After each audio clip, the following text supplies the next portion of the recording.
baseball podcast. Listener emails that blast. Pedantic baseball trip. Every weekday, break down your favorite pastime. Sit down, relax, and unwind as we learn how Ohtani works. Hello and welcome to episode 2353 of Effectively Wild, a baseball podcast from FanGraphs presented by our Patreon supporters. I am Ben Lindbergh of The Ringer, joined by Meg Rowley of FanGraphs. Hello, Meg. Hello. Also with us is other Ben, the secondary Ben of the many Bens on the constellation of Effectively Wild, Ben Clemens of FanGraphs. Hello, Ben.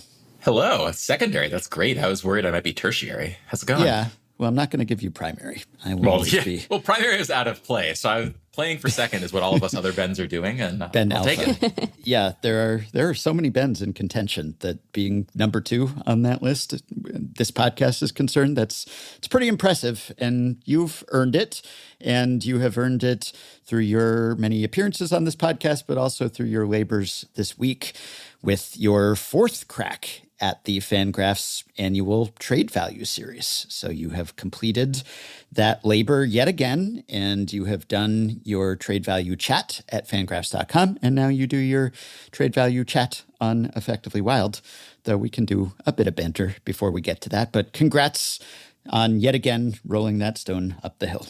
Oh, thank you very much. It's already tilting back down for next year.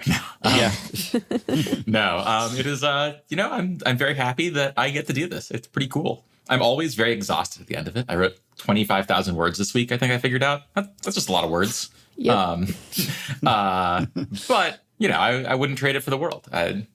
If Meg took it away from me, I'd probably cry. So I won't. You're too easy of an edit for me to contemplate doing that. Man, you put together your 4 trade value series. That's 25,000 per pop. That's a full, longish book that you could just bind and sell. I don't know how many people would buy it, but a lot of people read it. A lot of people read it. I don't know if this quote is actually attributed to my namesake, Samuel Clemens, but I didn't have time to write you a short letter, so I wrote you a long letter. Is definitely my style. Sorry, Meg. Yeah, okay. Well, that's the podcasting approach here at Effectively Wild as well. I did wonder for a moment there whether you were actually outsourcing to the crowd, because there was crowdsourcing going on, or I guess it wasn't crowdsourcing, but it was, what was it? A sanity check, just a diversion for everyone. But the tool that I assume Sean Dolinar cooked up, is that correct? Yeah, Keaton Arneson came up with the idea for it, and Sean shepherded it through development. Okay, a powerful dynamic duo there at FanGraphs behind the scenes. So the crowdsourced trade value tool that was certainly making the rounds among our listeners and our Patreon supporters in the Discord group seems like it was well utilized. And when I first saw that, I thought, oh, is Ben just punting here? Is he just going to defer to the wisdom of crowds and it'll just be what FanGraphs readers think the trade value is? But was this just purely for their fun and amusement? Or was this something that you used to check your own ratings? Or is this kind of a trial run with an eye toward incorporating into future incarnations of the series? I did not check my ratings with it. I used it a bunch. It was really fun. I guess Meg can tell you if the specifics of this are slightly off, but you'll be able to see your whole list come Monday. Yes. And my whole list and how your list compares to mine and the crowd's whole list. Yeah, I think that we do like to incorporate our readers into projects like this. The contract crowdsourcing that we do around free agency is perhaps the most notable example. And, I think the people who read our site are pretty smart. Yeah. There is some wisdom to be gleaned from their impressions of things. When Ben is finalizing his free agent rankings, we have access to the results of the crowdsourcing in a way that we don't in a definitive way right now. In fact, depending on when you are all listening to this, if it is still on Friday, technically the tool is still live. So still have a couple hours to waste time on the site if you'd like to. But, I think the idea here was to give our readers something fun to do, to glean some insight into how they view the market. And, trade value machines, it's always a delicate proposition, because I don't want anyone to come away thinking FanGraphs says this trade is garbage, and what they're really looking at is like a very simple dollars per war kind of comparison. We and the rest of the industry has done a good job over the last several years of like recomplicating people's understanding of that and bringing nuance to it and acknowledging that, like, you know, there's more to life than surplus value. And there are trades that make very good sense for the teams that do them, even if they aren't coming out ahead from a surplus value perspective. So I don't want anyone to walk away thinking like FanGraphs says this trade is garbage, because I don't think that inspires particularly interesting conversation. But I do want to know what our readers think about the relative value of players and kind of how they're gauging the market, and we'll learn something interesting. It will not replace Ben or his incredibly detailed process when he's assembling the list. But so much of what I do happened before this came out, basically. Yeah.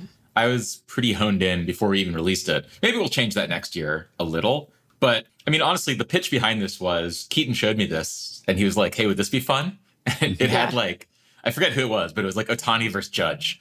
And it was like, who you got? Pick the player you'd rather have. And I was like, oh, yeah, this is great. We should do this. Yeah.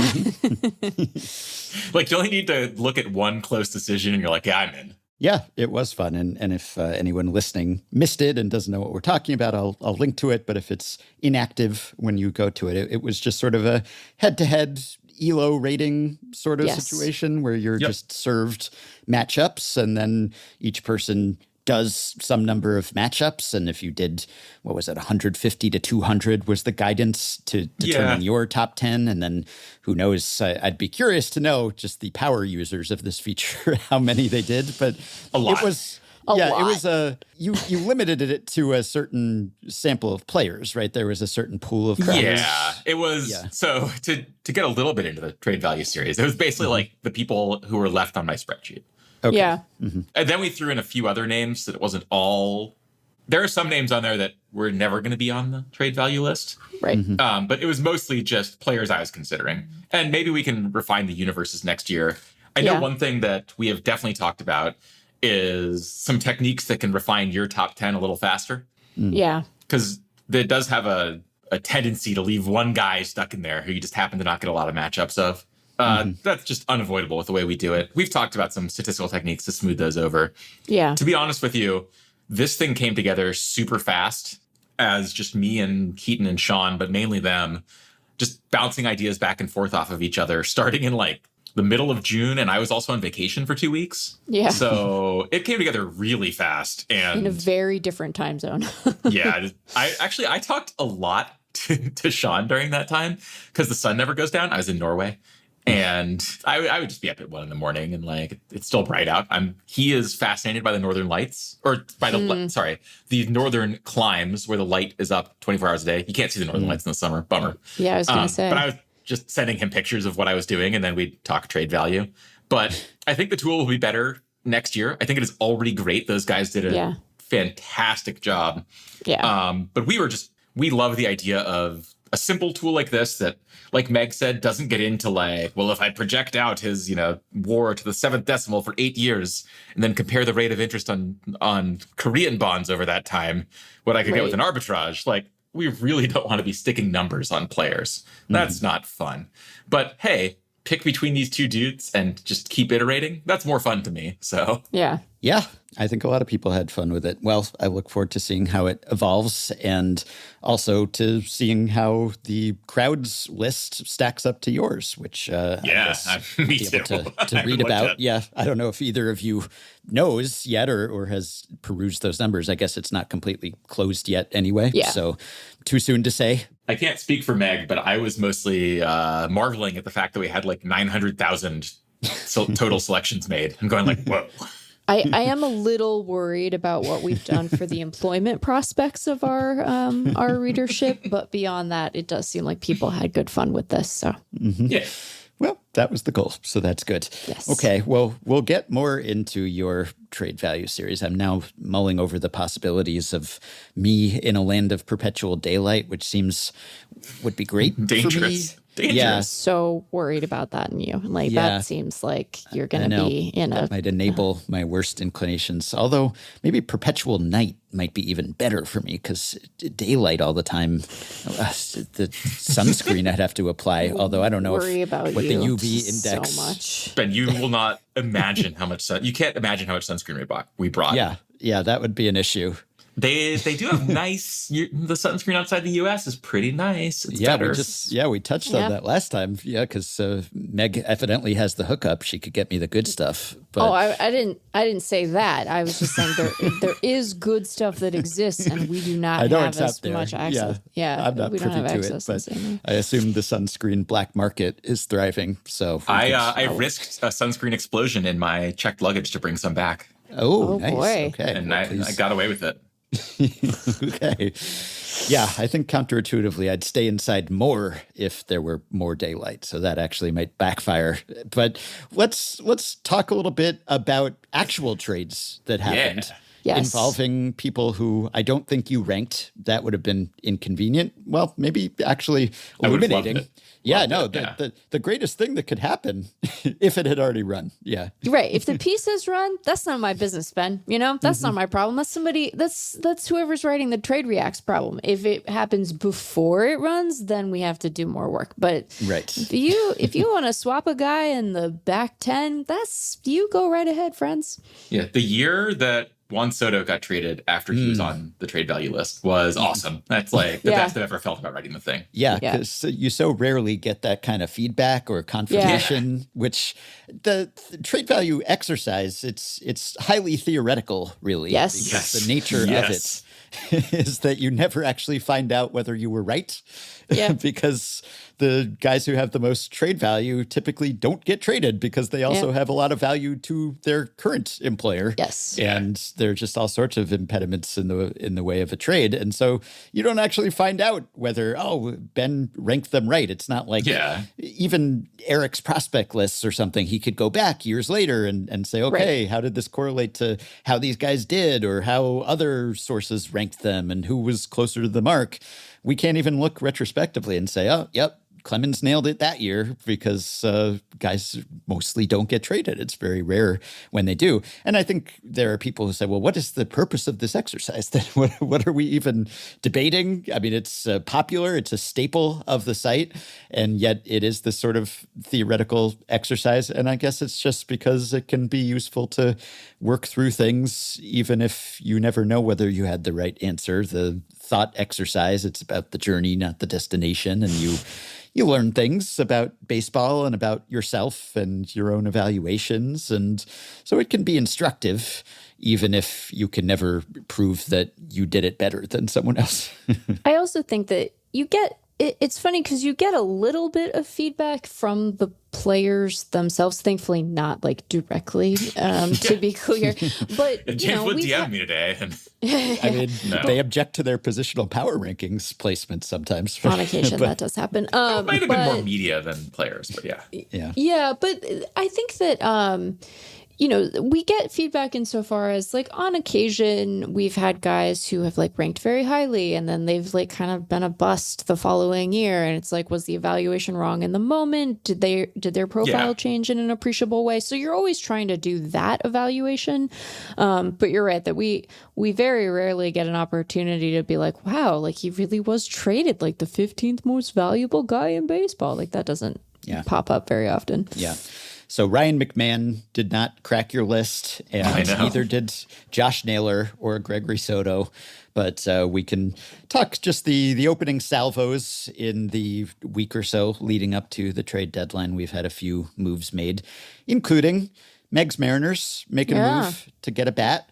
Josh Naylor on the move again. I guess we should do a little what did Jerry DiPoto do drop here. What did Jerry DiPoto do? Jerry DiPoto do? We're gonna talk to Meg Rowley about a trade or two. It's what did Jerry DiPoto do? Josh Naylor going to the Mariners, who had been connected to Eugenio Suárez, former Mariner.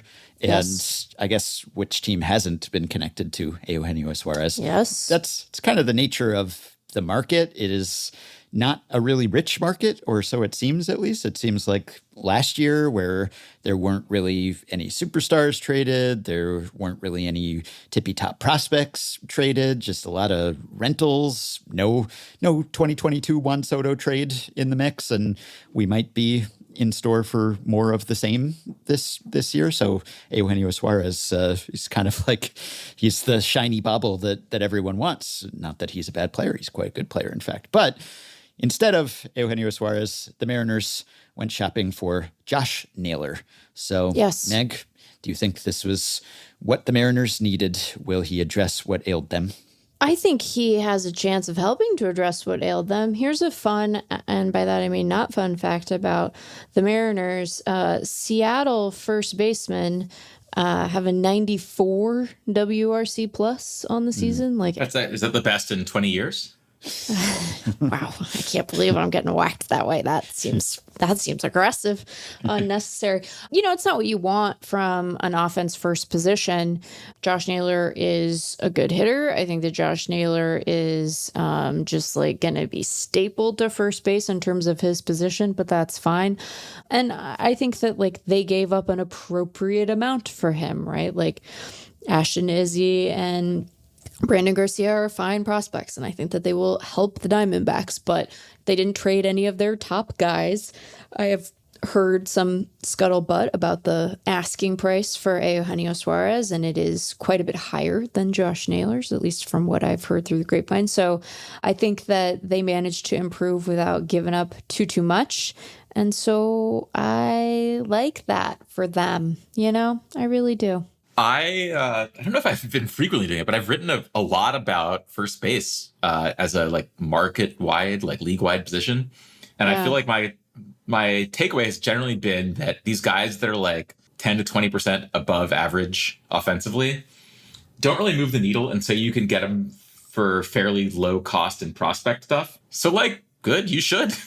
Yeah. Like the Mariners are taking advantage of the fact that it's pretty easy to or pretty economical in terms of like, player cost to rotate between these guys. Like Luke Raley's not doing it for you. Fine. Like, right. Great. Get a different guy who fits into that zone, because since there are a bunch of them, the league will let you get. Josh Naylor's a really good hitter, right? Like, yeah. He's one of the, 100, 150 best hitters in the world. Cool. If they're letting you get that guy for cheap, I say do it. So I'm very into this trade for the Mariners. Feels like very good risk reward to me. And also at the position where it's easiest to get this bat, if this guy, if he played second base or even maybe a corner outfield spot, well, like, I don't think it'd be that different in terms of improvement on the Mariners, but it'd cost a lot more. Yeah. So great. I think this makes a ton of sense. Definitely the kind of move I would have been looking to make as them. Yeah. And Naylor's about to be a free agent. So there's been this whole conversation about, what will the Diamondbacks do? Which way will they go? And so this seems to signal that they're more in the subtracting camp, which is not a shock, but probably in moderation, because they're kind of in the middle of a competitive window here, and a lot went wrong for them this year, and a lot of injuries and all the rest. But it's not a time for a teardown. It's a time for, okay, here's some guys who won't be back anyway. It's not like Corbin Carroll, Ketel Marte, everyone's moving. Right. No, I don't think so. Probably it's, Suárez and Naylor. Makes sense to get something for those guys when you're not going anywhere this year, seemingly. Yeah, they're bolstering their future, not in a way that, is going to have tremendous impact. But I think that like both Garcia and Ashton can be, useful big leaguers. Garcia's already spent some time in the majors this year, although not a ton. You're right. They didn't compromise themselves for 2026. Like, you really don't want to waste any prime years of Corbin Carroll or the remaining productive years of Ketel Marte if you can help it. And the way that they were compromised this year isn't their fault, right? Like, all of their pitching got hurt. And so I think, putting yourself in a position where you can immediately retool for the next season, picking up some useful guys, that seems good. Seems good from, the Diamondbacks and the Mariners, they do these trades a lot. And I very often come away thinking, good job, guys. Like, seems like everybody got what they wanted out of this. Yeah. Okay. And he's a good hitter, Naylor. He's not like a prototypical first base slugger. There aren't that many of those guys around anymore. We've talked about that. People have written about that. Just the big, hairy first baseman who just hits dingers. Does he have to be hairy? Is that part of the... I think it's preferred. I think it's preferred. It definitely adds to the image. He needs to be hirsute? Yeah, I think so. It's, you need kind of like perhaps like a bit oafish, but like in a delightful smack in the ball all over the place way. Are we talking head hair? Are we talking facial hair? Are we talking chest hair? What kind of hair? Body hair, I think I'm talking about. Body hair. Yeah, like forearm hair. Need some hairy forearms if you're a slugger. But a tuft of chest hair poking out, I feel like would really do it. That's essential. Yeah. It's, like the Clu Haywood in Major League, who I know was played by the pitcher, but nonetheless, that was the image that he was trying to conjure there. So I feel like I should get you in the trade value evaluations. You and I have very similar views here. Yeah. And so Naylor... Burt Reynolds at first base all across the league, basically. Yeah. Okay. Yes, right. Well, bulkier, but yes. Yeah, a bigger Burt Reynolds. Yeah. And Naylor, he's got some pop, but he's also like a contact guy. I mean, it's good if you can combine both of those things. But he has 11 home runs. Yeah. He definitely contact. He had 2 more in Safeway or Safeco or T-Mobile if we're lucky. I actually think he's a good fit for the park though because of his contact.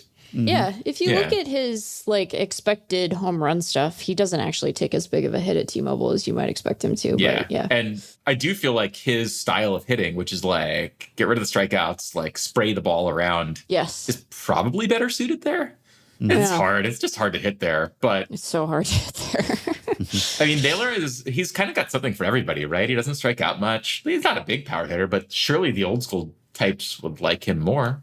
Sure. He has 292 batting average. He batted 300 in 2023. I think everybody came away from this with exactly what they needed. And, I wouldn't hate it if they being the Mariners continued to reinforce that lineup. But this was, I think, a good first step for sure. And yeah, I mean, especially if the asking prices for Eugenio are what they're rumored to be, I think that this was a good outlay of resources for return. All right, Meg, I promise this is my last one. But do you think the Diamondbacks would take Sebi Zavala and Carlos Vargas? Do you think that Sebi Zavala is still on the Mariners? No, definitely not. Definitely not. Yes. Red Sox, huh? We sang Suarez's praises not long ago when he hit his 350th career homer. He's having a career year, which is something at this age. And after a lot of teams, maybe including the Mariners, kind of thought his best days were behind him. And it looked like they were for a while. And here he's sitting on 36 home runs. Yes. Which is a lot in 101 games. That's a lot in a full season for that matter. And, he had that year when he hit 49, but that was a long time ago. That was 2019 and 36. Everybody was hitting 39 home runs. Yeah, that was 2019. Right. And 36 would be his high for any other season except for that outlier. So I don't know. I'm not doubting that he would be a good pickup for someone. He feels sort of streaky to me, and it's very subjective and possibly biased. Whenever I say someone's streaky, I don't actually know whether that's like statistically true, whether they are streakier than the typical hitter. But Suarez, I guess his streaks stand out in my mind because when he gets hot, he really is scalding. And maybe I'm just remembering last year where he started so slow and then he was one of the best hitters in baseball the rest of the way. And I don't know. I guess I'd have some fear in the back of my mind if I were trading for him now that it would go the other way and he would just be ice cold after I acquired him. It is kind of funny. Like he's actually very consistent on an annualized basis in that he's pretty good every year. He had a bad season in 2021, really bad season. That's the year they tried to play him at shortstop and he couldn't play shortstop. That's on and I you. think it just, that's really the Reds. Yeah. But I feel like he's the kind of guy where if the industry regarded him as low, you should probably be trading for him because he's going to give you 3 to 4 WAR. Look at his. It's true. Yeah. And if he's regarded high, well, he's probably the same guy. Yeah. Other than that down year, 2021, and then, of course, 2020, he's been a 4-win player every year, basically. Yeah, but not ever like 5 or 6. No. And I guess that's the thing, you might say, well, he's already almost at 4 now. So he's already gotten in his production. That's, gambler's fallacy. That doesn't mean he's going to get cold because he has to.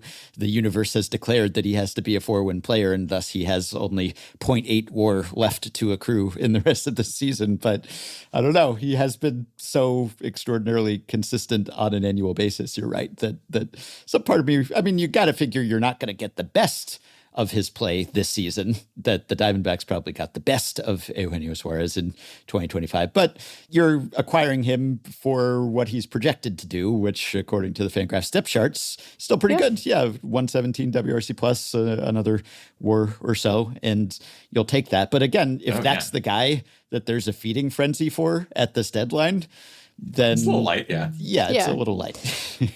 One thing I will just say in Suarez's defense, and Petriello had a good thread about this, like he did make an appreciable change from the beginning of last year to the end, both in terms of where he was positioning himself depth-wise in the batter's box and also how open his stance was. And so it's not like, he went from the first half of 2024 to the second half and there was no adjustment at all. And all of a sudden he was just hitting better. And you might be like, oh, is that an actual change? Like, it does seem like there was an approach adjustment here. And having said that, I feel like the Mariners did well. If we got a breaking news alert tomorrow that said, actually, they figured it out and Eugenio Suárez is a Mariner again, I wouldn't be mad about it. He seems like everybody just likes Eugenio. It seems like he's a sweetheart. He's got that hair, and he hits big home runs. So what's not to like about that? All of those things are good.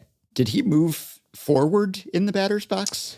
I believe he did. And my advice? This is from Mike's thread. He moved way up in the box from about 9 inches from the start of 2024 to the end. So he really made an adjustment, and his stance was meaningfully more open than it was at the beginning of the year also. So, he's a tinkerer, which I think is to his credit. He's a very good tinkerer. He seems to do a great job of when what's working, what he's doing has stopped working, he'll tinker around until he fixes it. I think that might contribute to the streakiness, which is just that he's really good at figuring out what pitchers are doing to beat him and changing. I'm looking at his stance data. He actually opened his stance just as much between 2023 and 2024. So he's constantly changing. It's really cool. Yeah, that is cool. Well, I have not taken a stance, so to speak, on how open or closed you should be. I don't have a blanket one-size-fits-all rule for that like I do for everybody should move back in the box. But this is a data point that I will have to take into account that goes against my my advice that everyone should ignore. And clearly Eugenio Suárez has, and it hasn't hurt him. Well, one place where it is good to hit is Coors Field. Ryan McMahon knows that quite well. And now he will have to adjust to not hitting there as his home park, at least. Not that Yankee Stadium is a tough place to hit either, but it's no Coors. So the Yankees were also connected to Eugenio Suárez, again, who wasn't, but they decided to go a little younger, a little cheaper, a little more team-controlled. A little less good. Well, yeah, a little less good, that too. And they have acquired Ryan McMahon from the Rockies. So, hey, Rockies made a trade. Good for them. I guess it would have been better for them if they had traded Ryan McMahon sooner when he had more value. But hey, they had the value of getting to enjoy the work of Ryan McMahon in the interim, which was never quite as good as it seemed like it was going to be. He was kind of a perpetual breakout candidate, or there always seemed to be a little bit more in him, maybe, and he just has not fully tapped into that yet. So I don't know whether the Yankees think that's still in there, or they just think that our third basemen have been pretty bad on the whole, and we just haven't had one really lately, and DJ LeMahieu's gone, and we moved Jazz, and we need a third baseman, and we haven't gotten a lot of third base production. And so, hey, Ryan McMahon, he's been at least an average-ish player, and you take average if you have a hole there. That's a couple win boost potentially. So Ryan McMahon, like a lot of longtime Rockies, does have a huge home road split. He has quite large. Career 818 OPS at home and 664 on the road. So that's an 80 TOPS plus on the road. And now he will be on the road as it relates to Coors Field permanently. But Also, we know that the Rockies' career home road splits, those are deceptive. Yeah. It's not as if, sometimes people just look at the road line that a Rockies player has amassed and says, well, that's who he is now. And that's not accurate either because, well, A, when he's on the road now, he will be at home. So you get your home field advantage somewhere other than Coors Field, Yankee Stadium specifically in this case. And also, you don't have the reason for the huge Rockies home road splits, which is the change in elevation and the change in pitch movement and the Coors Field hangover and all that. So maybe it takes a little time to get used to playing somewhere else at sea level-ish, but you don't just extrapolate from the road line and say, oh, great, we got a 664 OPS guy. Probably he settles in somewhere in the middle. This is maybe just because I'm a little loopy from writing all week, but I hope this isn't too uncharitable. But what Eugenio Suárez is to 4-win seasons, Ryan McMahon is to 90 weighted runs created plus seasons. Yeah, it's true. Like every year he has the same batting line, and it's like not that good. It's amazing. He's like, did you realize he debuted in 2017? Yeah, he's been around. He's 30. Yeah. That's kind of amazing. Oh, he can opt out if he's in the top 5 in MVP voting in this year. But I guess he's changed leagues, so. Yeah, that'll hurt his chances. Yeah. That's all that's holding him back, really. Yeah, he is still a fine third baseman, though, defensively. Yeah. Honestly, the Rockies are one of the teams that is consistently more fun to watch than you'd think from, I don't know, like their record. And Ryan McMahon is a big part of that. I also love how bad he is at stealing bases for being like a pretty good athlete. It's like pretty delightful. I think that's pretty fun. He's really fun to watch on defense. Yeah. He's no Nolan Arenado, peak Arenado, so tough act to follow there. I guess. Yeah. I don't know how impressed Rockies fans are by Ryan McMahon following. No, well, yeah, but he is quite good over there, and Yankees fans at least should be impressed compared to what they had. Yeah, because look, what's going on? Is there something in the water up there? Like I feel like every time I put a Yankees game on, they're throwing the ball around, and not the way you want to. Like, especially over this last little bit, just like catastrophically bad fielding, and on the infield in particular. And so even if he, lands in between his Coors and former road split, even if he is just a 90 WRC plus guy, not having to worry about the ball coming from over there, I think is going to actually be a tremendous balm for Yankees fans, because it has been very poor and very poor of late. And it's just like one of the more frustrating ways to give away runs. You're in this tight division race. The Blue Jays seem to never lose now. Like, you gotta clean this procedural stuff up. If for no other reason than at some point, I imagine, and Ben Lindbergh, maybe this has already happened and you could tell us, but like at some point, some angry person on sports talk radio in New York is going to blame the Beards for the sloppiness of the Yankees defense, and that take might destroy the internet. So I think we need Ryan McMahon to save the internet, really. Yeah, I guess the comeback to that would be they were bad in this exact same way with the clean-shaven look last year. I mean, famously, saying if you that it would be a World Series. Rational rejoinder. Right. They never are, but yes, you'd have to have the memory of a goldfish not to know that this has been an issue that's plagued the Yankees. But also, I guess sports talk radio is kind of that's a feature, not a bug of that job description. Yes. But it's funny because the Yankees, if you look at various advanced defensive stats, they're not a bad defensive team. They're not the Blue Jays just putting on a defense clinic.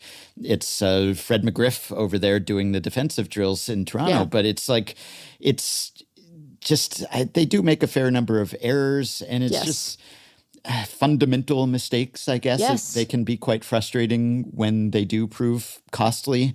And I don't know, like that is something that I think that's one of the many things that Yankees fans are frustrated about when it comes to this administration and Cashman and Boone and where's the urgency and why aren't they getting on these guys? And that is, I guess, one of the few things that you could really pin on a manager.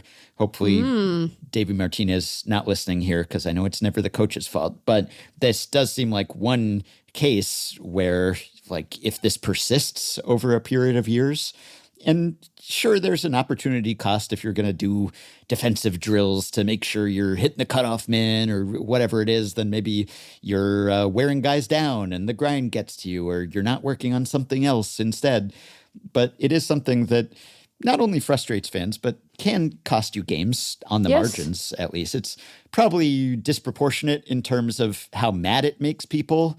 Yes. It's kind of like a batting order mistake, like when you just have some weird batting order and we know from the simulations, okay, this probably doesn't really hurt you unless you have come up with the exact inverse of the optimal lineup and you're playing that every single day. And other than that, it's not going to make that much of a difference. But a single game, you might have the wrong guy up there in a big situation, making the last out or something, and that will just drive you batty. And it also feels like an unforced error because you get to draw up the lineup before the game even begins, and you can deliberate on that at length. And so these little things where you're maybe giving up a run here or there, and in the grand scheme of things, it doesn't matter that much. But in terms of the perception and the fan experience and the frustration, it matters quite a bit. And when it persists over a period of seasons, as it seems to for the Yankees, and yes, we know that all flaws of the Yankees will be blown out of proportion, and many other teams suffer from these same ills, and you just don't hear quite as much about it. And it doesn't happen in a spectacular World Series collapse because you didn't even make the World Series in the first place. But it does seem to be an issue. Yeah. So now it'll be a little less of an issue, maybe, with Ryan McMahon around. Okay. Maybe. Okay, and the Mets acquired Soto. Old news, I know, but also they got a second Soto. They got Gregory Soto from the Orioles. So the Orioles also kind of in that Diamondbacks camp of they only have so many spare parts of players who can actually be moved. And obviously they're going to be intending to contend again next year. So they're not going to do anything too dramatic. But if they can move some players like a Gregory Soto, then they will. And he's been a fine reliever for a while. He's been fairly consistent, actually quite consistent. If you go by FIP-wise, he's the Ryan McMahon of relievers with a mid-threes FIP year in and year out, giving you 60 innings or so. And so now he'll do that for the Mets. It is kind of incredible, Ryan McMahon. It's not just the WRC pluses, it's the raw counting stats. Very similar. 23 homers, 20 homers, 23 homers, 20 homers. He has 16 now ahead of his pace. He strikes out a lot. I forgot how much he strikes out. He strikes out like 32% of the time. But consistently. But very consistently. It's true. Yeah. Anyway, I guess you know what you're going to get from these guys. These are known commodities, really. All three of these players, at least as much as we can know anything about baseball. So those are the moves that have been made thus far.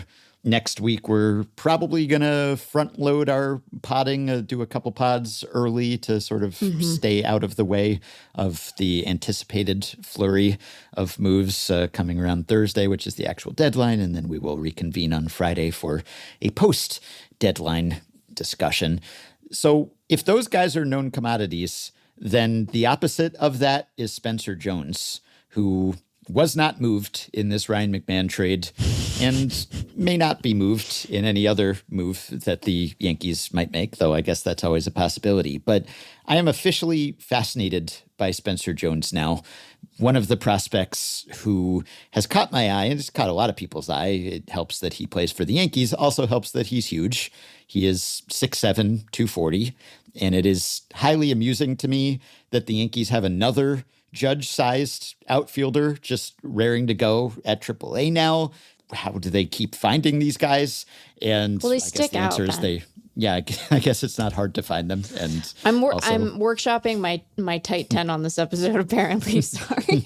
Yeah, and they draft them. That's how they find them. They draft them in the first round, in fact. And so Spencer Jones is their first rounder from a few years ago, from 2022. 2022. Yeah, and he was the 25th pick, and Judge was, I guess, like the 32nd pick in his draft in 2013. And some of the same concerns about them as prospects, like huge, big strike zone, holes in the swing, long swing, long levers, etc. Will there be too many strikeouts? And And Judge was a prospect, of course, but there were doubts about him. There was skepticism. And I think right up until he really just sort of took the league by storm, people weren't totally sold on how good he could be. And Spencer Jones is not as highly rated a prospect as Aaron Judge was even, but he has some of the same attributes and some of the same drawbacks, and he's so extreme.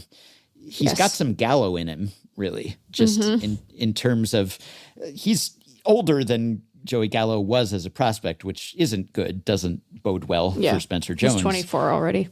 He's 24, but he has sort of a similar profile in the sense that he just has extreme top of the scale power and also extreme top of the scale whiff.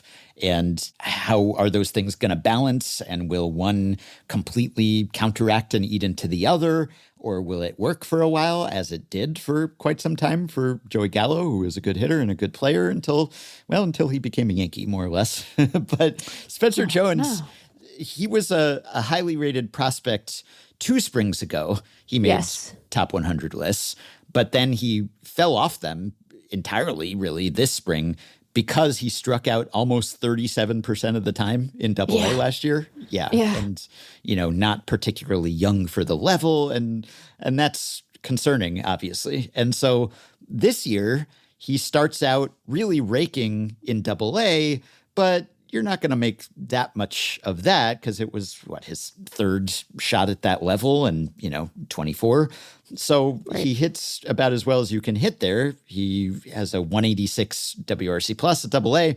And so they challenge him, and it's kind of put up or shut up, now or never. Okay, we'll move you to Triple-A.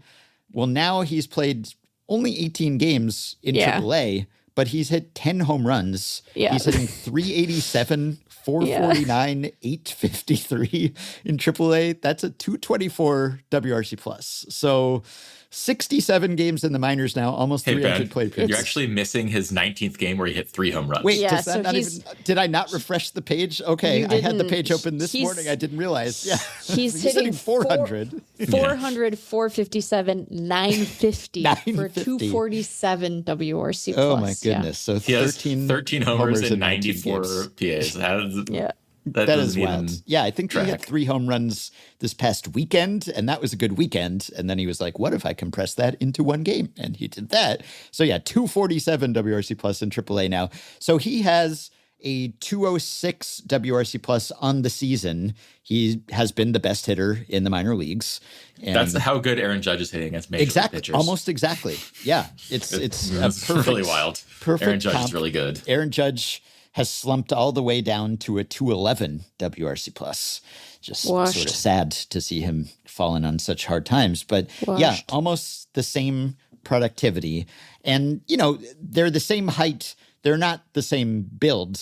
Judge has about 40 pounds on Spencer Jones, at least listed, and visually too. Yeah. Actually, Spencer Jones has more of an O'Neal Cruz build.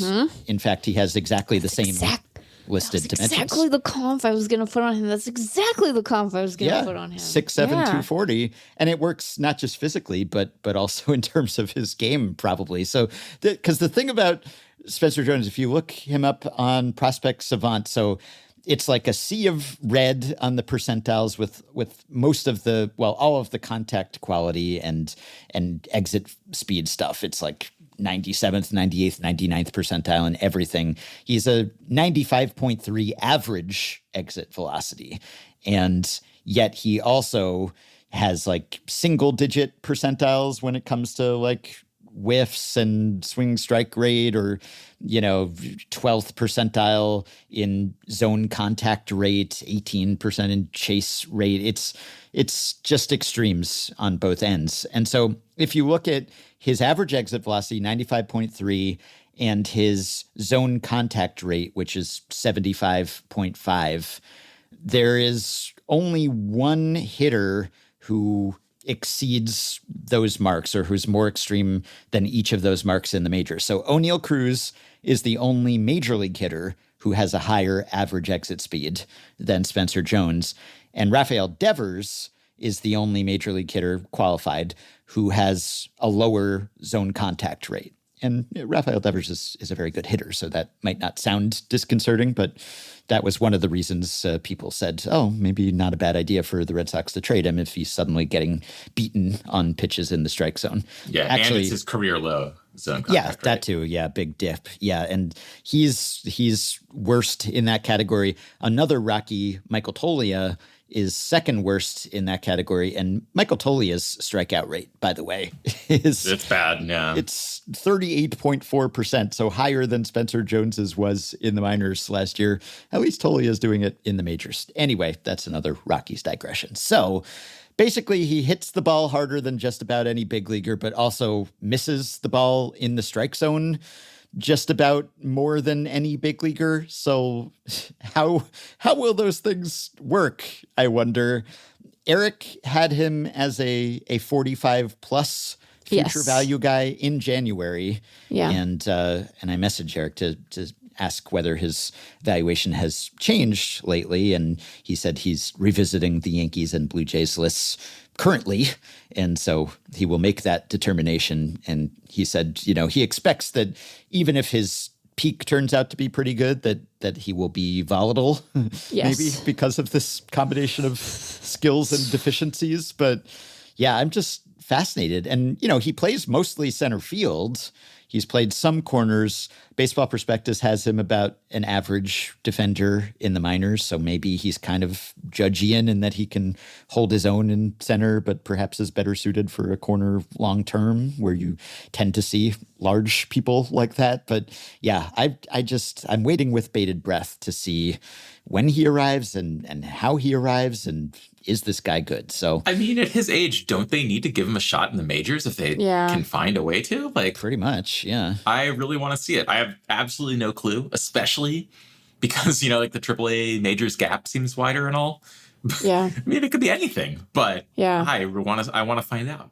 I wonder how they will approach that, because if they had a 7-game lead in the division, well, sure, like bring the young man up. Let's see. Right. But yeah. That makes it harder. They're in such a tight race with Toronto that they kind of can't. And that doesn't seem like you're setting the guy up to succeed if you bring him up and then he's not good. But I imagine if they have an outfield injury, he's probably going to be the first guy that they look to, right? Yeah, I guess. I mean, they don't have an acute need in the outfield, really, the way that they did at third base. They lead the majors in outfield WAR. That is largely attributable to Aaron Judge, figuratively, literally, largely. But also, they've, they have Jason Dominguez in left, and so he's a big part of their future, and he's younger than Spencer Jones, and he's not been great, but he's not been so bad that, he's not unplayable. No, he's not unplayable. And then Trent Grisham is obviously giving you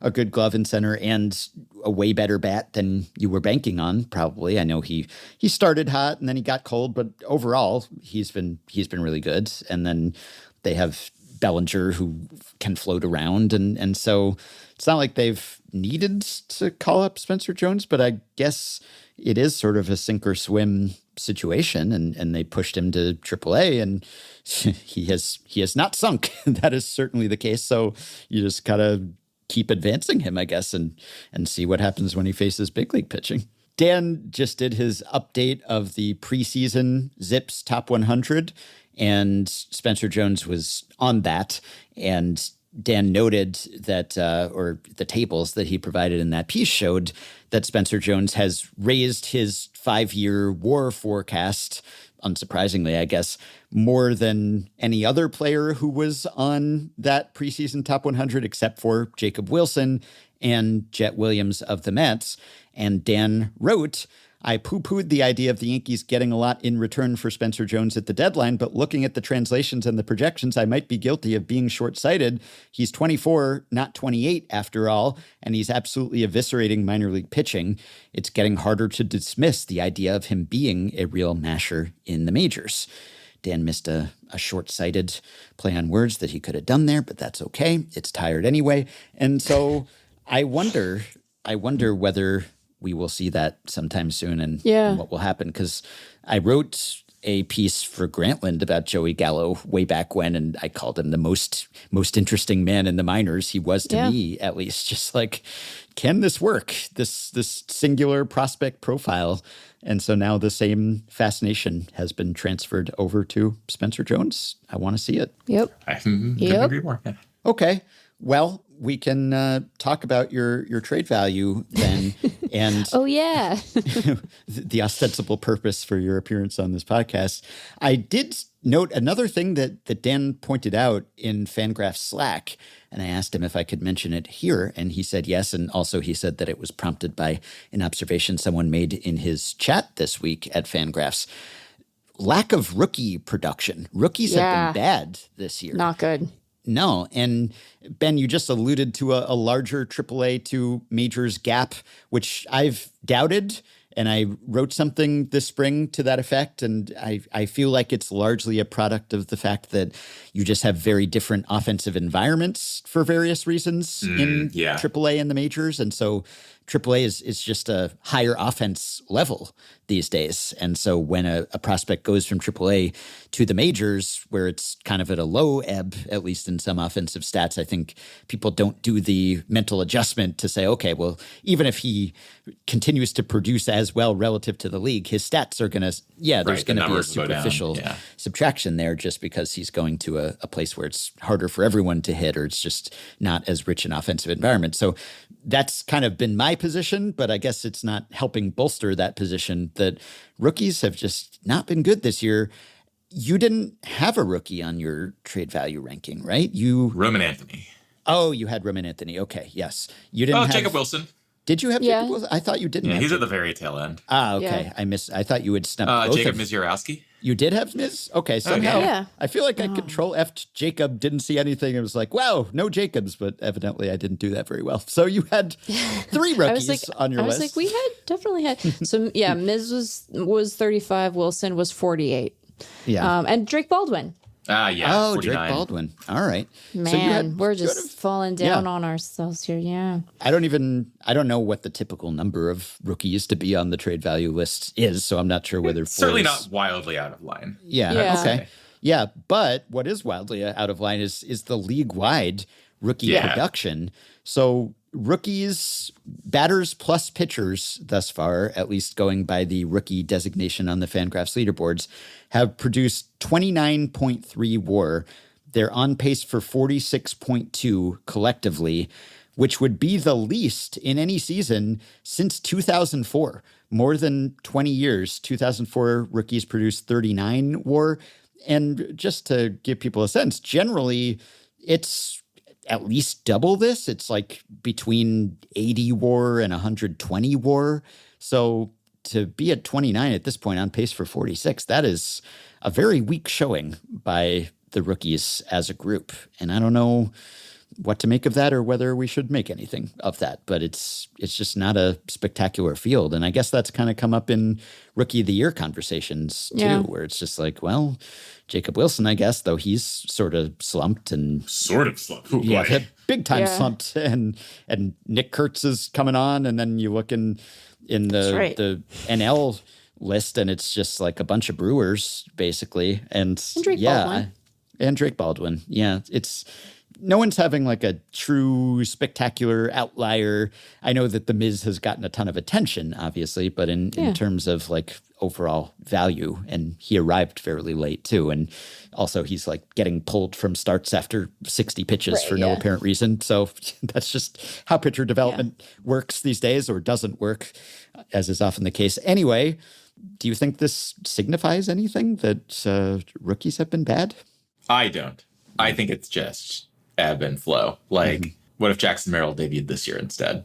Kind of deal. I feel like it's very hard to take not even really a trend line, right? It's 1 year and read too much into it. That's basically, I mean, I could be proven wrong, and I'm happy to change my opinion if it happens again next year. But it feels to me like your base guess has to be, no, not much has changed. And feels really hard to say based on this one sample that now it's totally different.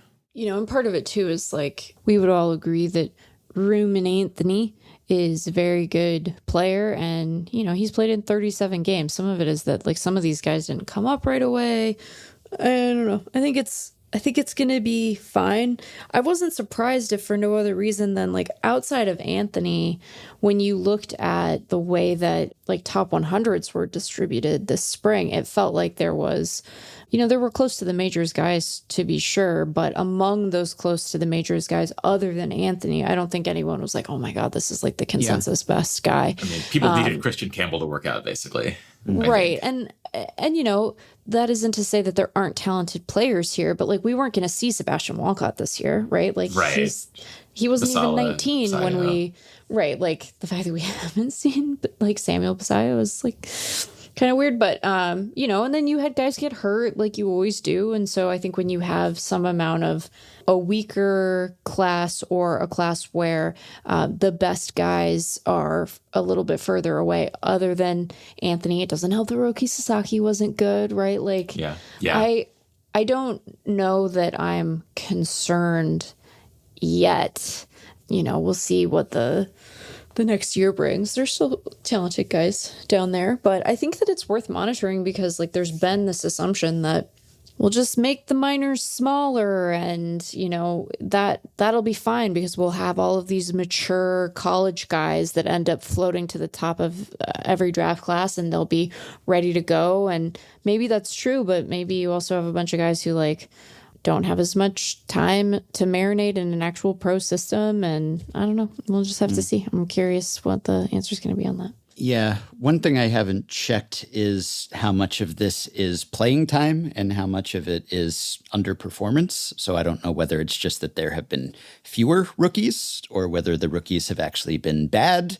I see that rookie hitters have an 84 WRC plus collectively, which is not great, I think, as these things go. They're always below average, but I think not usually that far below average. But I don't know how the raw totals of playing time compare. So it could be partly that. And yeah, it should be semi-cyclical, at least. I know that every year you have a draft and you have a signing class. And so in theory, the young guys should just get replenished and the pipeline should just be full all the time, but that's not quite how it works. And the last 2 years have been excellent for rookie WAR. And so like 2023 was 114 WAR from rookies and last year was 110 WAR from rookies. And that was actually something I cited in my piece. Like, yeah, gosh, if the adjustment is that hard, how are the rookies so productive still?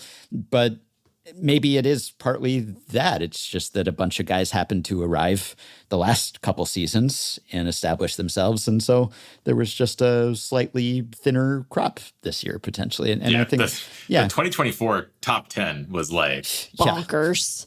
Completely bonkers. Yeah, there were just no new Jacksons this year. We exhausted all the Jacksons. So I think that's probably most of it. And yeah, it's not like the latest data point in a long-term trend of rookies declining. If anything, it's just the opposite. And on the whole, younger players have gotten more productive and better when they first come up. And so this is probably just a blip, but it is notable. It is different. And it does make the Rookie of the Year races a little less exciting. So no one's having a Aaron Judge 2017 season. No. Cruz is hurt. Painter hasn't been able to come up yet because he was coming back from injury. Campbell's just been bad. Job needed Tommy John. But like there are exciting guys. Like I can't wait for us to be able to like see Jesus Mate's trajectory with Milwaukee. I think their Brewers team knows what they're doing with player depth. And they're doing a good job. Seems like it. Yeah. Let's get Spencer Jones up there. He will single-handedly raise this war. Or not. That is also entirely possible. Yeah. Yeah. So one thing I noticed on your list, Ben, is that I think a lot of people think of the trade value series as like a ranking of the most underpaid players, which, there's a correlation there, I guess, but it's not a perfect correlation. But there's something to that because you're talking about surplus value when you talk about trade value. And surplus value can come from someone being really good at baseball, and it can come from someone not making much money. And a combination of those two things tends to lead to someone who ends up high on this list. But what stood out to me about this year, at least relative to last year, is that your top guys, a lot of them have already gotten paid. Not all of them, but they're so good that they're still there. So to spoil it, it's already published, but we will link to it. But number one, Shohei Ohtani. Okay, we know that guy's good, but I think he was number 7 for you last year. And, he wasn't pitching last year, et cetera. But like Ohtani is number 1. Bobby Witt, who got his big extension, is number 2. And then Skeens, who hasn't gotten paid yet. Carroll is number 4. James Wood hasn't gotten paid yet. Ellie is number 6. Gunnar. But Aaron Judge is number 8, for instance, even though he's like getting up there in years and signed what seemed to be a big contract at the time. Yeah, like a lot of your top 10, Acuna is in there also. Cal is in there. Like a lot of these guys are on. Those guys happen to be on pretty market-friendly deals, Cal and Acuna. But Judge, Carroll Shohei, Witt. Right, yeah. I mean, Ohtani signed, by some definition, by any definition, I guess, a record contract. And even if you do the adjustment, it was still bigger than anyone else's had been to that point. And so to have Ohtani and Judge here after their windfalls, their free agent windfalls, that seems noteworthy. But I guess what also is noteworthy is that like they're the 2 best players in baseball and they're just like, ridiculously good. So I mean, I think Ohtani is kind of a separate deal where So I did a bunch of talking to Meg about this, talking to my contacts on teams about this. And I basically asked them, how much more valuable do you think the Dodgers are because they've signed Shohei Ohtani net of paying him? And they were like, oh, yeah, like a lot. Yeah. Like, obviously, I don't have access to their marketing and advertising budgets and like to the money that you get paid to be the official X or the money that you pay to be the official X of the Dodgers. I think that it would be wildly conservative to approximate it at any less than $50 million a year, all the various angles of juice they're getting. And that's more than Ohtani's NPV of salary. So, and I think it's also fair to say that there's no one else in baseball like this. Like the example I gave in my write-up was California and Japan have very similar GDPs. But when the best Californian player goes to play for a team, they don't put his face on a billboard all over all the cities in California. Like, the most popular celebrity in LA is not Aaron Judge. Aaron Judge is from California. But in Japan, it's Ohtani. When I did an Aaron Judge home run tracker to see when he hit his 62nd, I think Meg said, Ben, this is pretty cool. Like, you could maybe do a radio show about this, right? Then I did one for Shohei, and they flew a camera crew up and interviewed me for hours. Like, it's just different. It's not like, it's qualitatively different. Like, it's a different order of magnitude. And so I think he's kind of a separate deal. He could be worse by a lot, and still the crazy franchise-altering juice that you get. I mean, he wouldn't be so famous if he weren't so good. But I think he is head and shoulders above the rest of this list, and that his trade value is nearly like incalculable. Like you could offer your whole team to the Dodgers, and they'd be like, I don't think so, guy. Like, we need Shohei. And so I think from that sense, it's hard to argue with him not. I think Judge is a more interesting case. And I think, Meg, you will like this, because I feel like the fact that surplus value is quote, so easy makes it way overused. Like surplus value is correlated to baseball value. Totally. For sure, right? It's very correlated, in fact. Yeah, and sorry to interrupt you, but I think sometimes, and I'm not a let's all bow at the altar of surplus value person, but I do think sometimes people are like, it doesn't matter. I'm like, well, okay, we can acknowledge that this is still a metric and it is useful when applied correctly. It's not very like it is useful, devoid of value. I'm like, it's like a big part of all my models, right? Sure. Like, because I start by modeling out a top 200 or something stupid. And then I start honing in from there. And obviously it's a huge input. But I guess what I would say is the point of baseball is not to have a bunch of these undervalued contracts. The point is to win. And the undervalued contracts are a really useful way of doing that, right? because you can get more than they cost, and then you can spend that savings elsewhere. So here's like a theoretical argument for you. What if you had a player who was replacement level, but would pay you $30 million a year to play for you? I'll take him. Right? But would you take 26 of them? You'd be very bad at baseball, but you'd be rich. So I think surplus value, you'd have to say yes, right? Because we don't care how many wins they put up. We don't care how much money they spend. We only care about the translation between those two. Right. Bob Nutting is nutting right now listening to this hypothetical. It's so much worse than any joke I made this You can't say podcast. It. Should you say it? But in any case, like that argument, I think, is pretty clearly silly, but it follows from the assumptions. I compared this to a guy I used to work with, and he came up with this really simple model for figuring out cheap and dear, I don't know, it was like Portuguese bonds or something, like relative to each other. And it's like, well, the ones that show up as having all this surplus value keep not making me win. It's like, well, that's because your model is very simple, my friend, and it doesn't actually capture the whole universe of this. Like, to win the World Series, you kind of do need one of the big stars, right? And there aren't many of them. Like, when's the last time that we had one where you couldn't say, well, they had a bunch of, like, really good players? It's been a long time. Yeah. And I think that because teams are very good at eating their Wheaties overall, like, they all know it. Like, they all know how surplus value works. You don't call up a team and they're like, I don't know, like, we don't really care what our guys get paid or how good they're likely to be. That doesn't sound right. That's not, we've passed that behind now. But I feel like what the good teams are really good at doing is knowing you got to eat your Wheaties and you got to know how easy it is to get those guys and how good you are at developing them. But then you also need to go out and, like, be a little spendy to get the scarce guys who can turn all this surplus value you've churned elsewhere into the very best guys. So, like, Judge is a good example. I actually don't think his contract is underwater, which is crazy. Yeah. I was looking at when he signed it, and he was projected for like 5.5 WAR this year.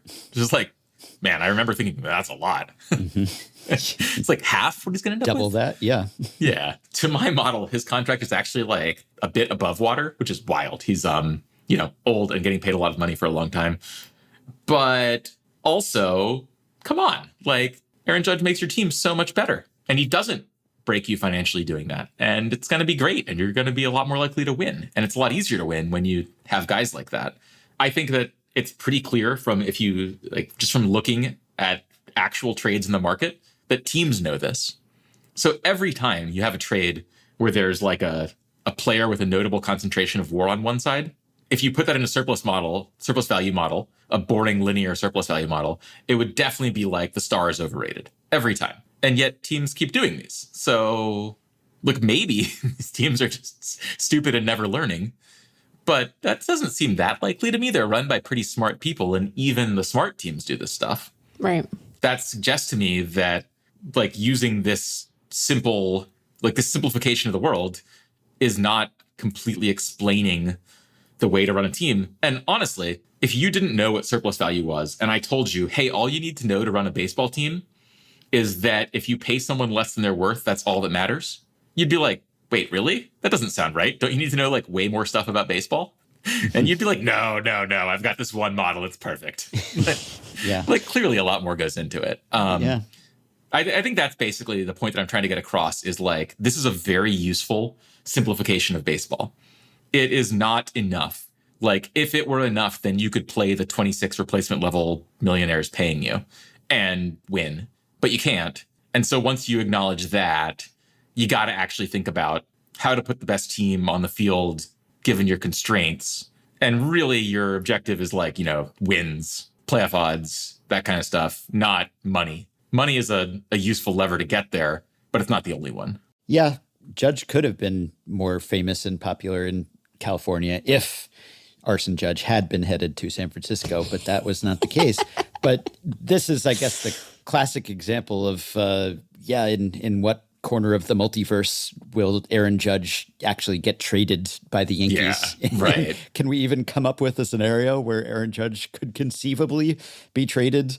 It turns out that all of the Steinbrenner's money was Wilpon style in a Ponzi scheme or something, and they have to just shed payroll, and so I think even then they'd shed others. Like probably, yeah. Like I think they would just say this would be too bad for us to get rid of Judge. I mean, that's kind of the silliness of this whole thing. Yeah. So, we're talking about like who these best players are, but it's all theoretical, right? Like, and also, even if the Yankees did offer Aaron Judge, clearly teams would love to have him. But there's no trade like that to compare to, because when guys like Judge get moved, something's wrong. Yeah. Like something's gone wrong somewhere. Yeah. And so we just don't have a good data set for like what this would look like. It's like all really guesswork. But let me put it a different way. If I said Aaron Judge was the 40th best trade value in baseball, like, come on. Come on. No, he's not. The Mariners would trade Logan Gilbert for Aaron Judge. I understand that they're budget motivated, but if they could just have Aaron Judge, they would figure it out. Yeah, or Jerry would try to, I guess. But yeah, it would be like a last in, first out sort of situation if the bankrupt Steinbrenners had to shed payroll. And Ryan McMahon and his $16 million salary. Those guys would get given away at extreme losses first. And I guess Judge, it's kind of the classic example of a guy who's more valuable to this team because he's the captain and his homers might travel, but his captaincy probably wouldn't. I guess maybe in hockey it does, but probably not in baseball. I think that that they'd work it out. I do. I think they might work it out if that mattered. Speaking of first in, last out, I'm curious. We talk a lot as we're assembling this list about how, and we try to encourage readers to think about it this way. And I don't know that we've ever quite succeeded in this, but to sort of appreciate how much more tightly grouped the players at the bottom of the list are, both relative to one another and sort of that, first 20 ranked guys. But also when you think about them in comparison to the honorable mentions who are just off of the list, right? The guys who would be ranked 60th or 70th if we extended it that far.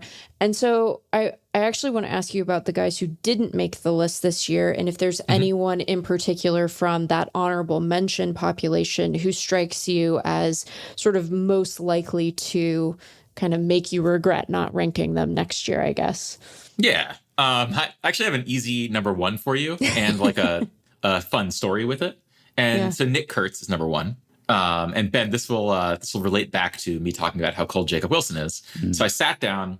I was just back from Norway. Dan had run me like a fresh squeezed Zips as of 4th of July. Like after all the games were played that day, he reran the full fat, like heavy overnight Zips model and sent me a list of projections of like everyone.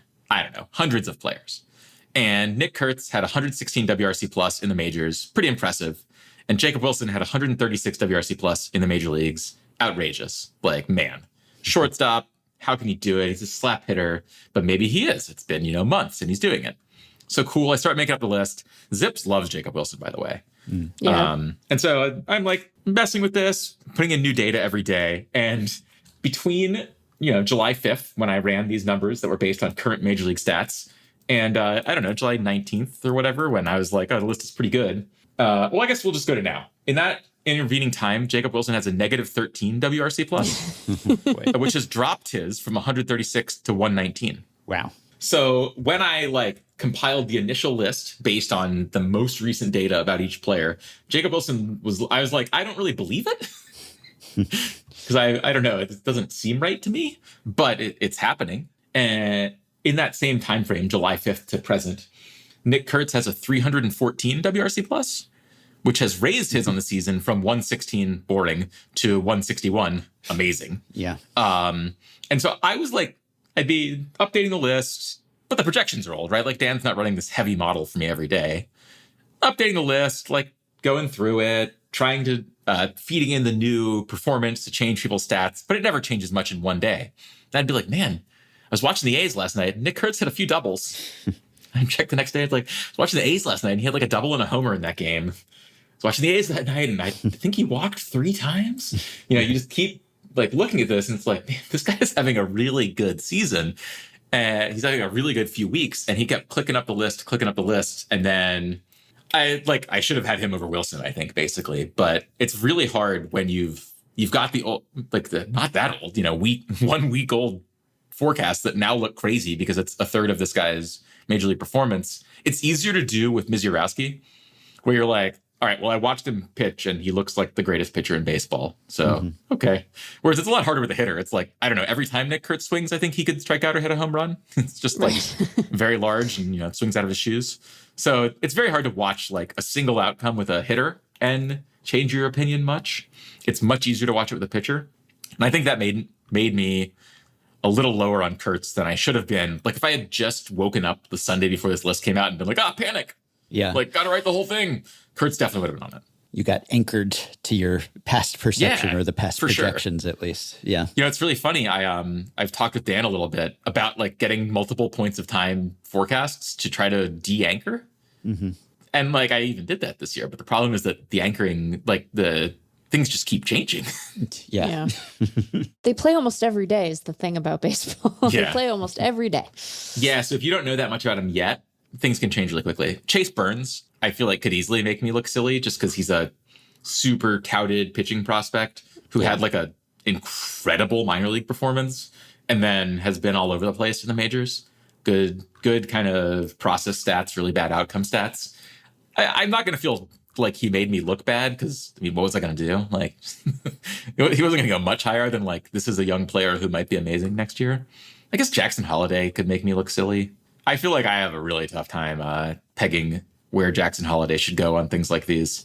Jose Soriano is a pitcher who I love. I think Jose Soriano is underrated. I feel like he's kind of gotten angeled a little bit, and then it just feels like he's not putting it together. But actually, he's been really good on a rate basis for 3 years in a row, or like very solid. He was a decent reliever, and then he got better as a starter. And so maybe we should bet on this, but I just couldn't quite get there in the end. I feel like 40 to 70, honestly. I'm just not smart enough to tell the difference between these people, and I would give up a lot to get a lot of these players. Are those the guys that you've gotten the most grief about, or the guys that you've given yourself the most grief about? And it's sort of silly that anyone would be upset about the rankings because it's like, how dare you say that this guy who will never get traded would bring back slightly more value than this other guy who will never get traded? It's all sort of silly, but I assume there's... Meg can probably concur. Part of the reason that we do this is so that people will say that. I guess so. Yeah, that's part of the appeal is that people will be upset. Not that you want to make people upset, but they'll be passionate about it, let's say. And there's a pride in your players. Yeah. Yeah. You'll never please everyone. Like, I would say that the name who I put on the list who generated the most disagreement was Zach Wheeler, but it was in opposite directions. Like a lot of people were like, how is he not top 20? And a lot of them were like, he's nowhere near the list. So that's probably good. The players that gave me the most consternation, it's hard to figure out fan consternation and FanGraphs chat consternation. Our readers are incredibly well informed, but in many different ways. And that's why we do crowdsourcing. One of the toughest things about these projections is they're pretty good and they're pretty stable, but I sometimes have a hard time wrapping my head around how this is going to work without the player changing a lot. I mean, the projections work really well, over big, long aggregates and stuff. But I do wonder how well they'll do at someone like Pete Crow Armstrong, who models love and who swings at balls more often than any player in the majors. Just literally more often than anyone else. And way more often than anyone who's, sustained major league performance for any period of time. He chases 45% of the pitches outside the strike zone this year. That's half of them. It's really an outlierish skill set. And I just I understand that he has a great batting line this year and he's an incredible defender. I struggle to see that he's projected to accrue the same amount of value in the next 5 years as Aaron Judge, who he's a little bit ahead of in the aggregate 5-year forecasts. And I mean, I could be wrong, but I will say that I had a lot of conversations with people who felt similarly, which is this is really useful And you have to kind of take it into account in the top end. And like maybe the way that it works is that he cuts his chase rate by a ton, right? That he becomes a different player. That what the projections are seeing is this is how good this guy was in the minors and this is how good he's been in the majors. So he should be able to change these things. I have too much like fear of guys who swing a lot at pitches outside the strike zone not panning out. And I've done a poor job ranking these guys at times in the past, either a poor job ranking them or a correct way of reflecting the industry and reflecting current views. And then, things didn't pan out. Michael Harris is a good example of this that I've probably picked on too much today, but look, he's having a bad year. I still like Michael Harris quite a bit, but sometimes if you swing too much at balls, like you just have a really bad offensive season. Michael Harris had a 137 WRC plus as a rookie. That's very impressive. That's like specifically exactly Pete Crow Armstrong's WRC plus right now. It's really good. Hitters that good don't come around very often. But sometimes when their game is built around like lots and lots and lots of swings, it really can fall apart. And so that was a really tough evaluation. I spoke a little bit about how I feel like I've devalued defense somewhat in my evaluation of these very high value players. I feel like teams don't spend as much for it on the open market. Like they like their chances of getting it in cost control years from prospects in their system. And so they kind of shell out a little bit less for it. That's maybe not true when you're talking about this kind of defense, like the best defense in a league. Yeah. And it's certainly not true when you're talking about somebody who's batting 40% above league average. But I just think that my comfort with him continuing to be a plus hitter was just not quite there, even though I could very easily be wrong on that. And so I don't know. That's an evaluation that I think is going to be really volatile. Like if he is this good of a hitter next year, I'm too low. And if he kind of goes the route of a number of chase heavy guys in the past, then I was too high. I shaded his forecast down from what the raw model, quote unquote, raw model would say. And I also found a decent amount of disagreement when talking to various cross-checkers and sources, both at FanGraphs and on teams about that. So it's just really tough. It's really tough to forecast someone like this who gets it done, but not, but like in a very strange way, and not in a very strange way like, well, Aaron Judge, he just has so much power.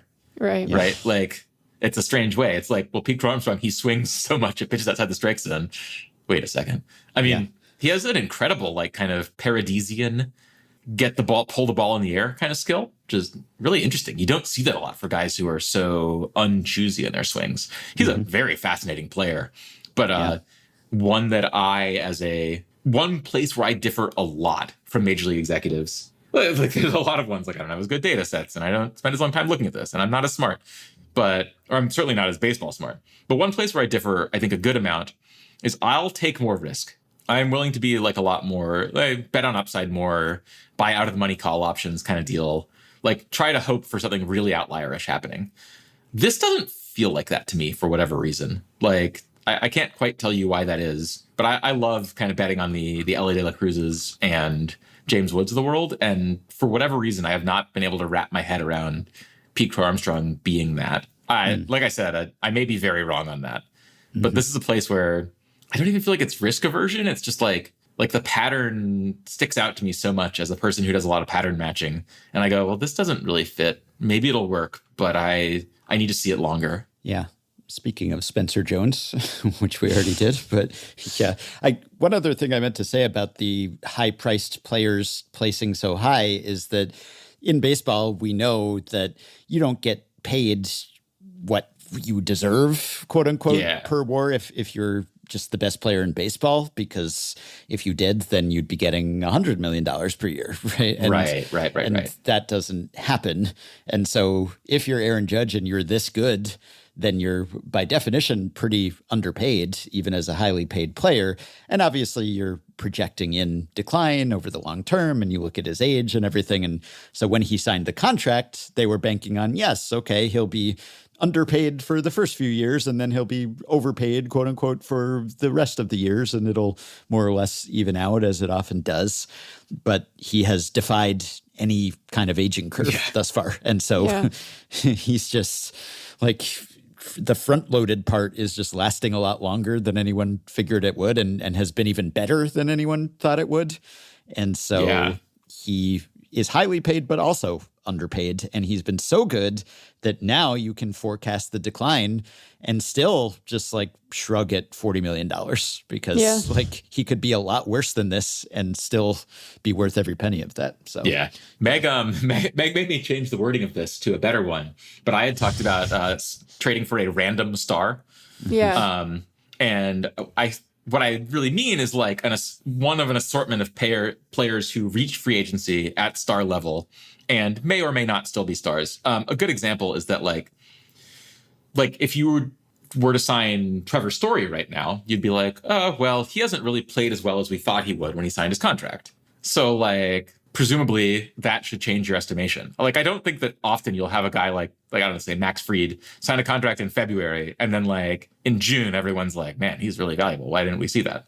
Mm-hmm. Like he should definitely be like top trade value list. But a lot of the guys here have gotten paid, but our opinions of how good they're going to be have changed since then. Yeah.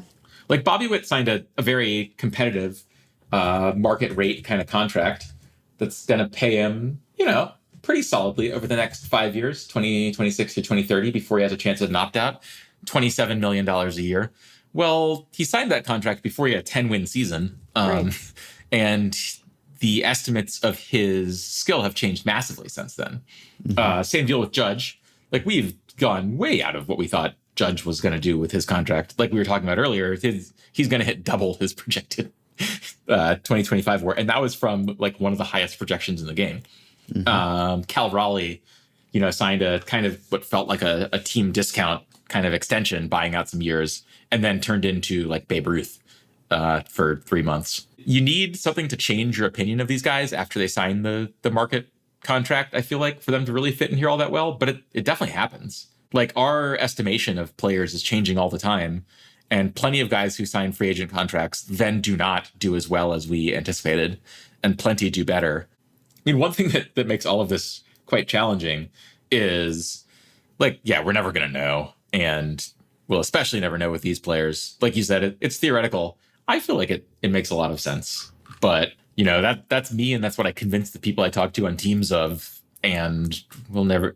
I think it is one of the kinds of things that we did get a good chance to see, that a player like Juan Soto, even without a ton of years of team control left, can be super high on the list. Yeah. Mm-hmm. We will not get a chance to see what it's like for Shohei Ohtani to get traded, but that's theoretical. It's just not happening. Yeah. We'll not get a chance to see what it looks like for the very best players in the game to get traded on their big free agent deals. I just don't see how it happens. Sure give us something to write about on Thursday, though. Yes. If there's anyone else you want to bring up as we close out here that you agonized over, or that you stuffed on your list and wanted to salute here, feel free. The only other guy I wanted to single out to ask you about was not one Oriole you said you struggled with, Jackson Holiday, but Adley Rutschman. Yes. Yeah, you had Adley 32, just ahead of another catcher, William Contreras, and I do not know what to make of Adley Rutschman these days, so that seems like it would have been difficult to decide. I would like to talk about him and the guy who placed right in front of him, Ketel Marte, and I think that should just about do it. So with Rutschman and William Contreras, I think are pretty similar players. I ranked them right next to each other, like you said. I like grouping players by positions, and kind of ranking within the positions, and then kind of splitting the tiers out from there. I actually think I got that from Meg, and it's worked very well. So I had kind of Alejandro Kirk, Rutschman, and Contreras as like, really good catchers, not the best two. Best two being Will Smith and Cal Raleigh. And kept moving them kind of down the list. Rutschman is a particularly difficult one because, he feels like he could be an MVP, but he has been quite bad recently. I think in the end, if I were to redo the list right now, 4 days after I did the initial one, I would probably have Rutschman and Contreras lower. I think that in the end, they anchored to Kirk a little bit because I had all these three catchers together, and it took me so long to move Kirk over Marte that I didn't have time to then separate Rutschman and Contreras and move them down. Honestly, like, this part of the list is so jumbled with names that it's all the same. It's not all the same, but it's all really close. Like, the difference between 32 and 42 is still not very high. The thing that is the question with Rutschman is how quickly do you think he could get back to being one of those really difference-making players? The projections all think that he is still. And the batted ball quality is there this year. It really does feel like if you play Adley Rutschman at catcher for your team, like you're getting a big differentiator from other teams that don't get to play Adley Rutschman at catcher. I feel very unconfident about his spot here because it's like one of the toughest people in that he's both very uncertain in current value and doesn't have a ton of years left of team control.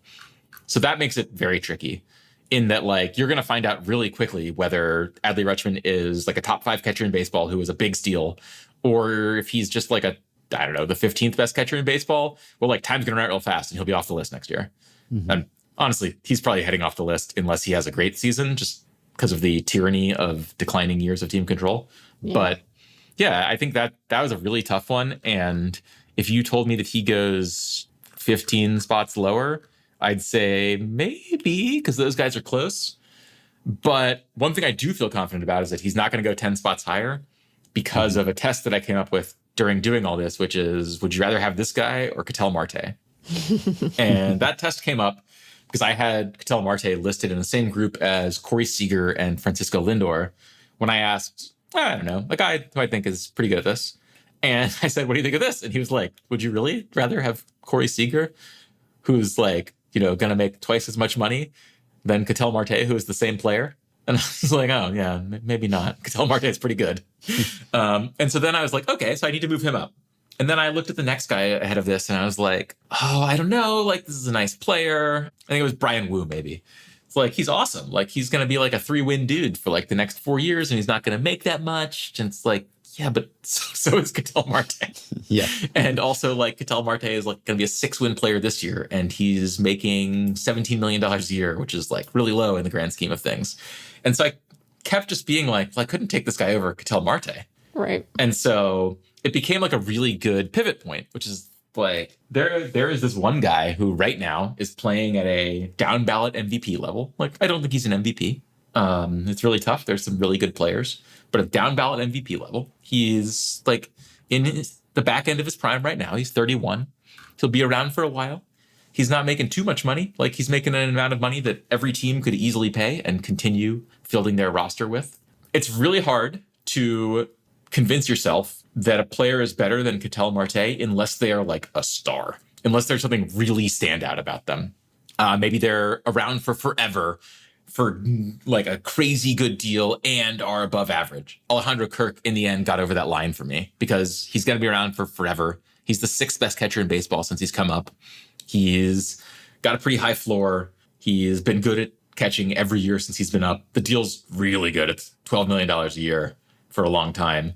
Similarly, like Hunter Green, I was like, okay, I could do this. But I think this check is really good, that if you don't think your guy is like a true standout, he probably doesn't deserve to be ahead of Ketel Marte. And I came into the list without that check. And I'm very thankful to the anonymous source who was like, well, you can't list these two players together. They're not the same. Because that really got me onto a check that I used.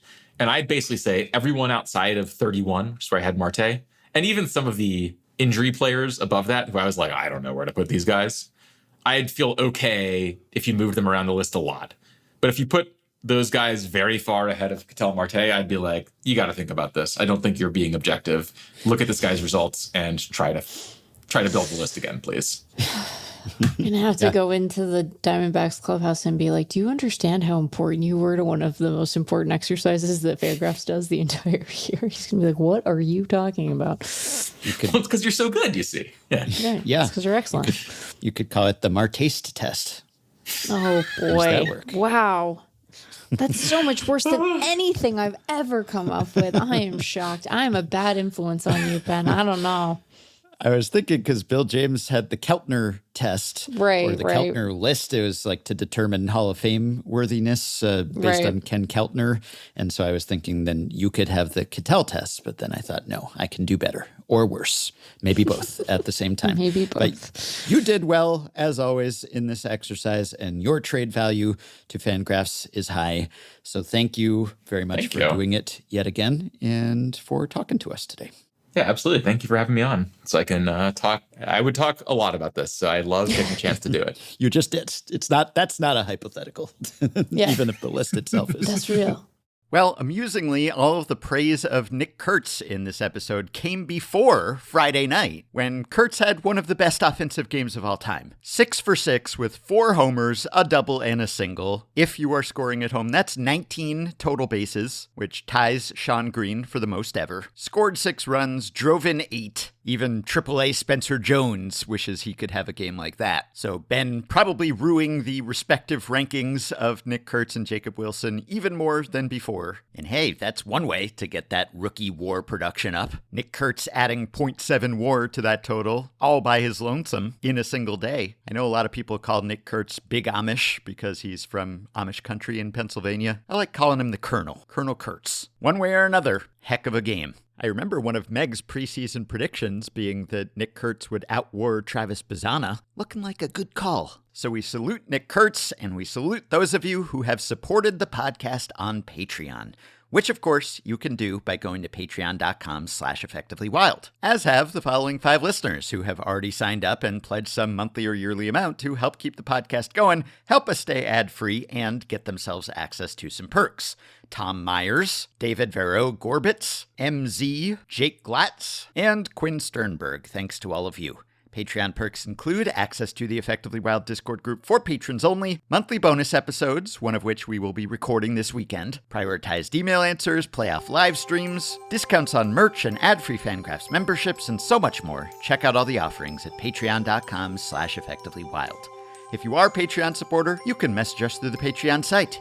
If not, you can contact us via email. Send your questions, comments, intro and outro themes to podcast@fangraphs.com. You can rate, review, and subscribe to Effectively Wild on Apple Podcasts, Spotify, YouTube Music, and other podcast platforms. You can join our Facebook group at facebook.com/group/effectivelywild. You can find the Effectively Wild subreddit at r/effectivelywild, and you can check the show notes at FanGraphs or the episode description in your podcast app for links to the stories and stats we cited today. Thanks to Shane McKeon for his editing and production assistance. That'll do it for today and for this week. Thanks as always for listening. We hope you have a wonderful weekend, and we will be back to talk to you early next week. Where do you go in a world of bad taste? For the good takes on baseball and life, with a balance of analytics and humor, philosophical musing, effectively wild, effectively wild, effectively wild.